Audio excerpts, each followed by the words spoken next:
God, hi guys. I am doing a pre-recorded on the Real Housewives of Potomac, season 6, episode 6, Land of the Free, Home of the Shade. Oh, ooh, ooh.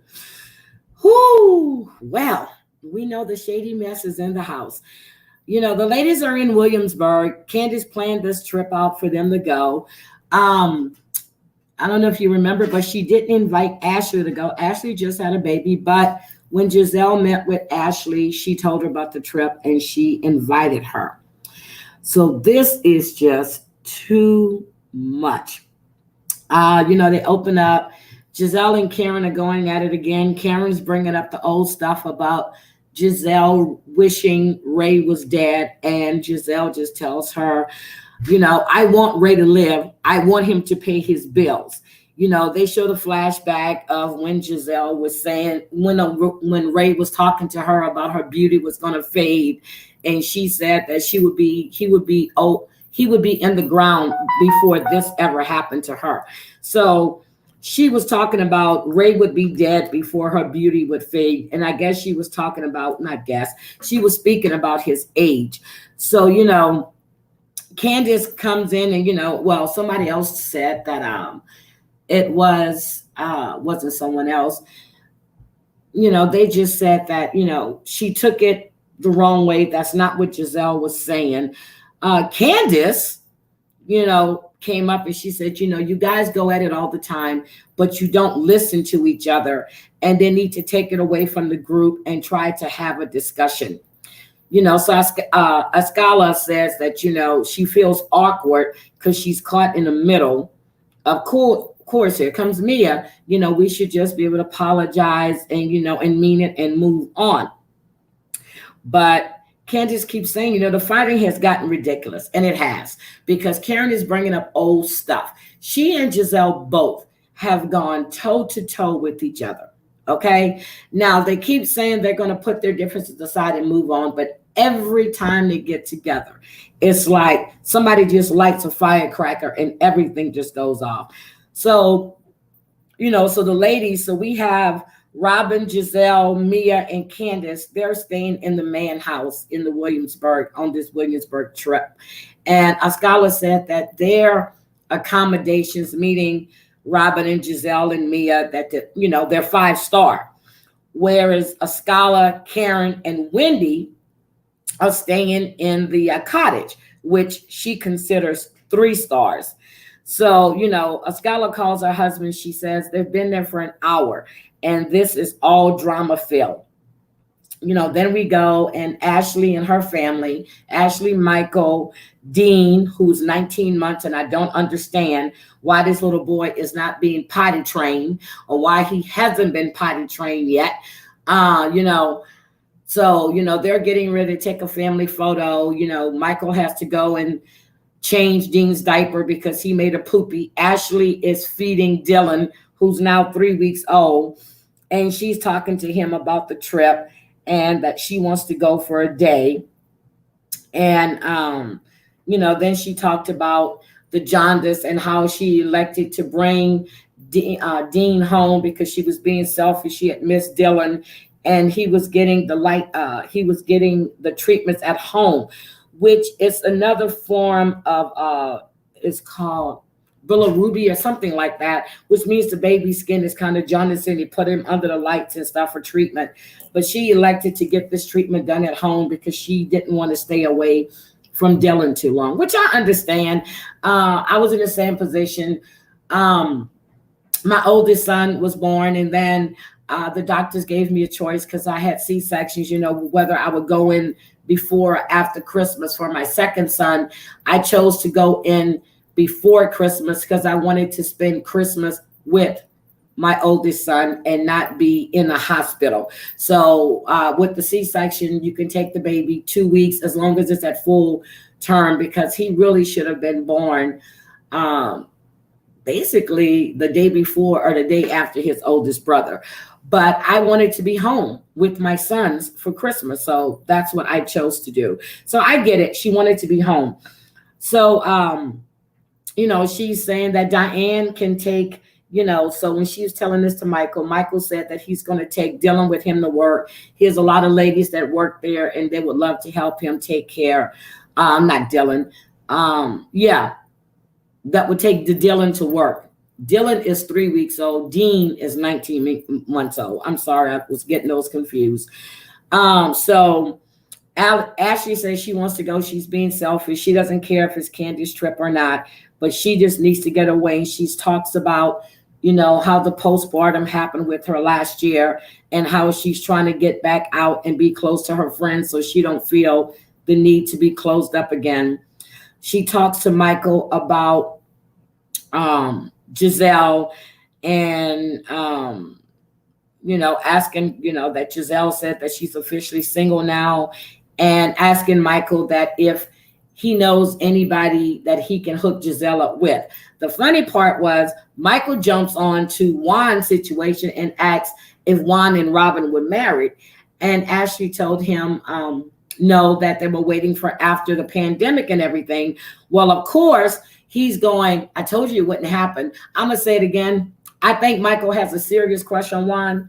I really do. He wants to go on this bachelor's trip with Juan, with just as all boys, or just him and Juan. He's got a serious thing for Juan. So then we go back to the girls, and everybody has checked in with their husbands except for Karen. And she tells this to Askale. She goes that she didn't check in with Ray, which I don't remember her even calling Ray, to be honest. And maybe I missed it, but I don't remember her calling Ray even after that discussion.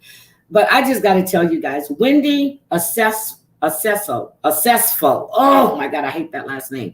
She is totally making me sick. I understand you had your boobs done. You call them happiness, okay? You got your butt done.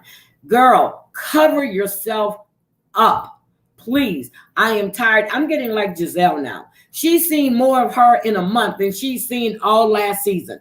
I get it. Got your girls done. You're feeling good about yourself, but you're still a damn mother. Cover the hell up. You're not on a cover of Vogue or, whatever magazine. Please check yourself, because I'm getting sick of seeing you. I really am. And it's funny because I was thinking that, and Robin and Giselle were having the same conversation about how much skin she's showing. Robin says that her personality has changed. And, besides the physical changes, she said that she feels that something else is going on. But Candiace, she loves the new look. She loves the new Wendy. She says she feels more. She said maybe Wendy feels more confident and insecure. And if you remember, Giselle, of course, the bone carrier, had to bring up last episode about how the rumor was out there that Wendy's husband was having an extramarital affair, which the story was broken by, All About the Tea, and they made it on Bravo with that headline. And I think it was another reality show too, and I can't remember the name that they showed on the screen, but I know All About the Tea was there. So, I get it. You get more. I wanted to have my breasts reduced because I'm used to having little C cups, but she had hers enlarged. So I love my boobs. I really do. I just like the fact that I can't wear the little tops that I used to wear a lot. But I guess I can now because Wendy is showing me that you can put it all out there. So I'm just going to start wearing low cut stuff and just put the girls up so everybody can see them. But Robin says that she thinks that Wendy feels a little cold. And then, and Giselle, of course, she brings up the thing, and maybe she says Wendy is overcompensating for the fact that the rumors are out there about her husband. And then the girls come from the cottage and Wendy goes upstairs. She's walking up there. She's got Versace on and she walks in on Giselle and Robin talking, and not Giselle nor Robin compliment her on what she's wearing. Neither one of them said a word to her about the outfit she was wearing. Now, the outfit was cute. I just don't think it's for Wendy. The professor, the degrees, the commentator, the this, the that, whatever. I just don't think it's for her. So that's more like I would see a Cardi B or a Nicki Minaj wearing, a younger crowd. But the outfit was cute. I mean, I'm going to give it to her. The outfit was cute. And I liked the way she had her hair. In the minute when she was sitting at that table, she reminded me of my daughter-in-law with the way she had her hair up, the makeup, the coloring, everything. And my daughter-in-law is gorgeous, so maybe I shouldn't say she reminded me of my daughter-in-law. But she's not a bad-looking woman. So they're sitting there, and again, nobody besides the people in the cottage had complimented Wendy on what she was wearing or acknowledge her look. They're asking, what are we doing tomorrow? So Karen brings up again, well, they showed a flashback where Karen is going to be sworn in as an ambassador to Surrey County. And then they talk about Giselle leading them in water aerobics, which Candiace calls synchronized swimming, which was funny as hell. Then they're going to have a whiskey distillery come to them so they can taste the different kind of whiskeys. Candiace, she goes into discussing the gender role reversal that she and Chris are having right now. Chris is doing all the cooking and, he's managing her career.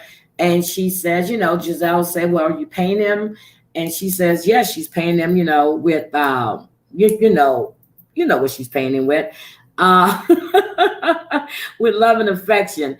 Candiace also stated that her mother wasn't happy with the situation. And so Giselle goes deeper and asking her about, does she feel that she's not, he's not getting his hustle on and she's getting her grind on? Would she ever resent him? And, it's a question, but I don't think it should have been brought up right then and there. But then Robin goes in to tell how she has no motivation. She sleeps until, 11, 12 o'clock in the afternoon. She feels that she's neglecting the kids. She tells them that Juan thinks is very unattractive to her. And of course, Giselle tells her that no man wants an unattractive woman as a wife. Now, Robin is far from being unattractive, but it comes across as her being lazy. I get it. She's going through a depression, just like we all did.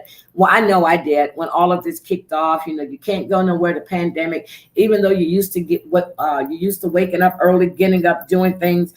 She says her business is doing great, but it could be doing better.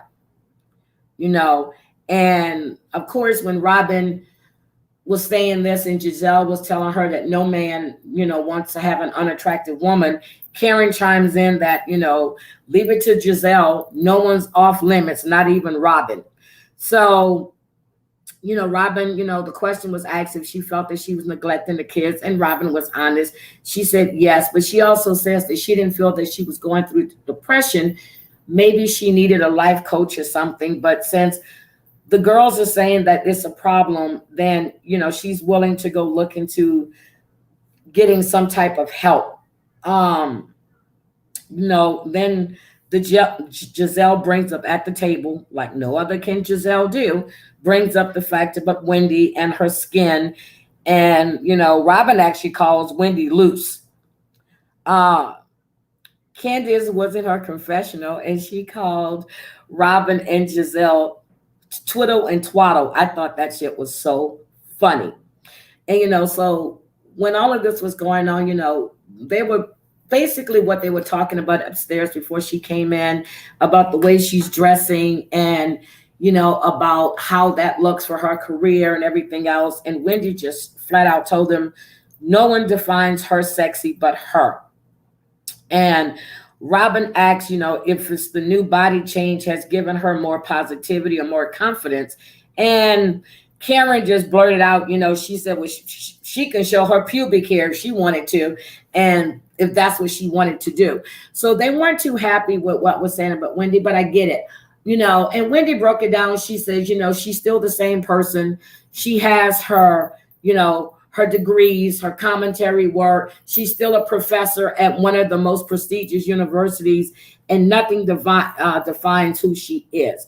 So, they brought up the fact that Wendy, went after Mia and the way she was acting and, how she was being so hostile, which I said she's trying to come in and she wants to be, which I don't get it, because you really have to, I'm surprised at her, meaning from last year, she was the new girl, she was the new girl, and now you're coming in and attacking Mia. I don't understand why. Maybe she's jealous because she and Karen started getting close, and now Karen's introducing Mia to the group.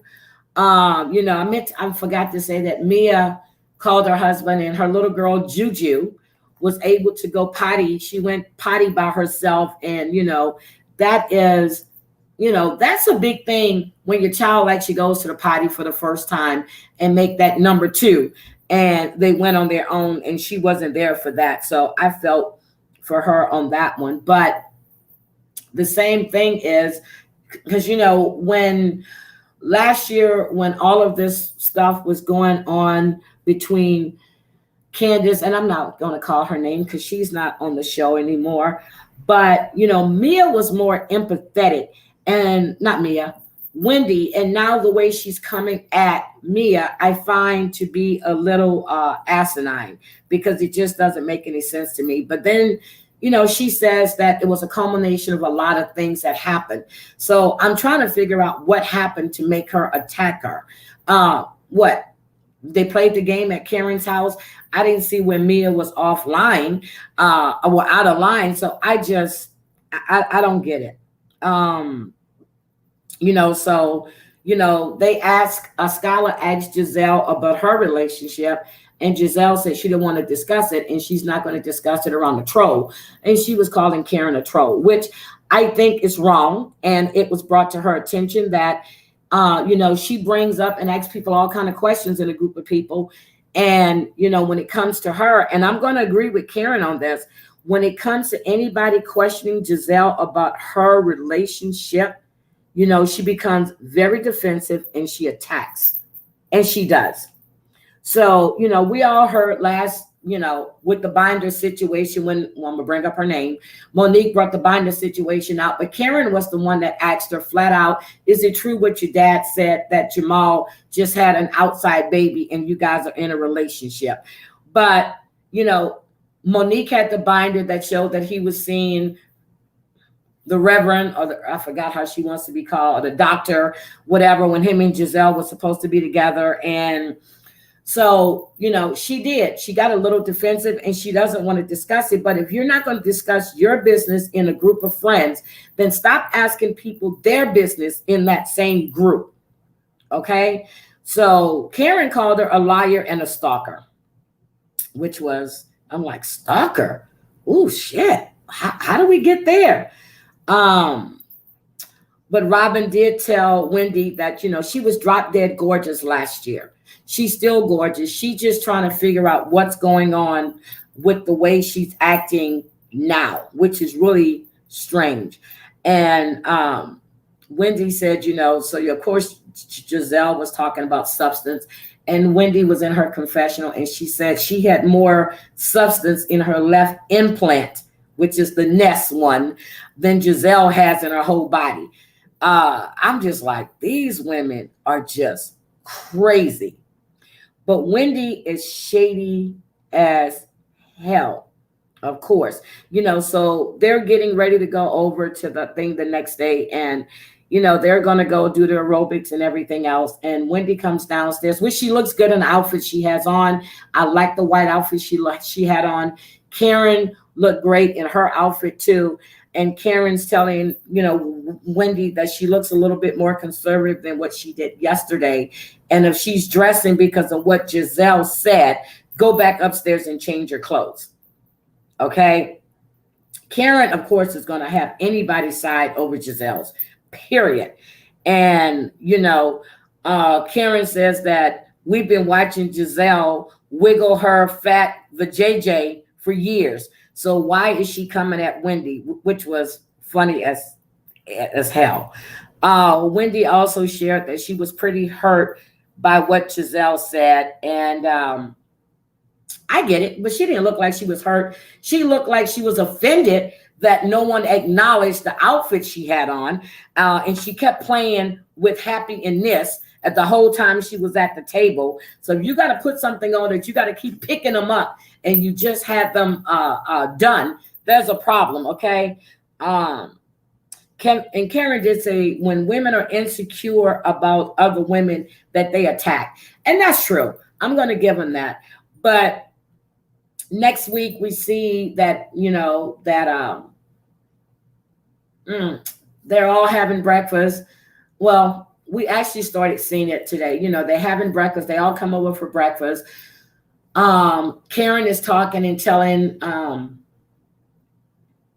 she's telling Candiace that the fact that what was said about Chris yesterday, of course, because Giselle said it, she thought was out of line. Giselle takes Robin and they go outside because she wanted to talk to her about Juan and about how to help her if she can help her, because,